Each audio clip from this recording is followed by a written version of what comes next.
Paano kung sabihin ko sa inyo na merong lumang sistema ng pagsusulat na nakapaghulma sa kasaysayan ng Pilipinas? Narito tayo ngayon sa National Museum of Anthropology upang tuklasin at tumingin sa mga napreserba at naiwan na marka ng baybayin dito sa atin sa Pilipinas.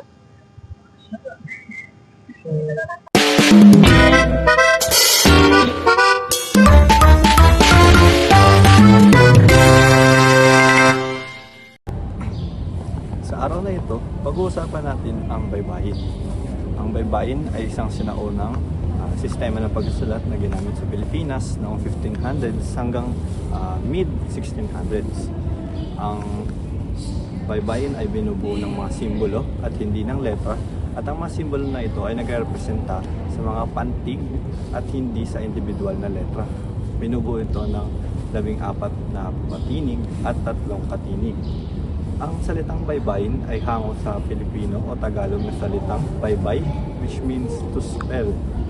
At ang isa namang tawag dito na alibata ay nagmula sa isang Filipinong scholar na si Paul Versosa noong 1914 dahil naniniwala siya na ang mga Pilipino daw ay galing sa Arabic roots. Kaya kinuha niya ang 3 unang letra ng Arabic alphabet bilang reference na alif, ba, at ta.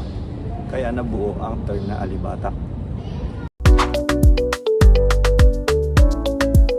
Binisita natin ang National Museum of Anthropology upang bisitahin ang iilan sa mga natira at preserbang artifact na nagpapakita ng kahalagahan ng baybayin. Una na rito ang Kalatagan Ritual Pot. Ang Kalatagan Ritual Pot ay isang earthenware vessel na natagpuan sa Batangas noong 1950s. Ang artifact na ito ay natatangi dahil sa mga kakaibang karakter na nakaukit sa palibot nito. Naturing itong pinakamalagang archaeological na ebidensya ng pagsusulat sa prekolonyal na Pilipinas, bagaman hanggang ngayon ay pananatiling palaisipan ang kahulugan ng mga inscription nito. Dahil natagpuan ito sa isang burial site, naniniwala ang mga scholar na maaaring ginamit ito sa mga ritual bilang handog sa mga yumao. Sumunod naman ay ang Butuan Paleograph.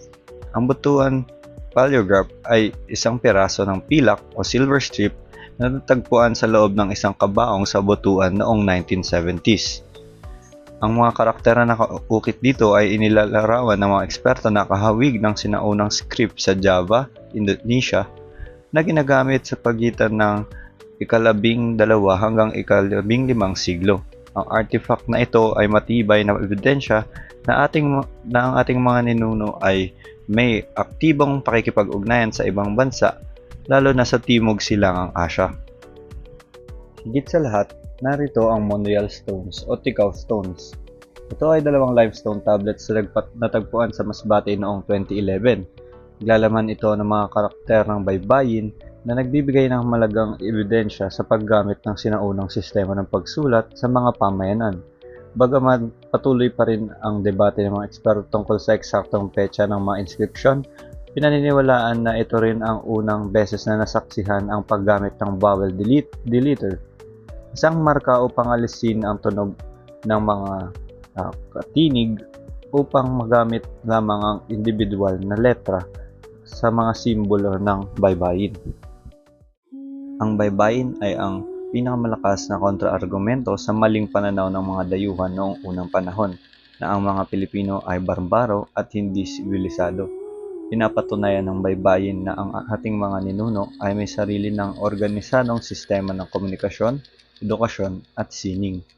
Sa upasapin ng pagkakalanlan at heritage, ang muling pagtuklas at pagpapahalaga natin sa baybayin ay nagsisilbing tulay para sa atin ng mga modernong Pilipino upang mas mapalalim ang ating koneksyon sa ating mga pinagmulan. Ito ay simbolo ng ating katatagan bilang isang lahi sa kabila ng impluwensya ng kolonyalismo na halos pumalit sa ating mga katutubong tradisyon.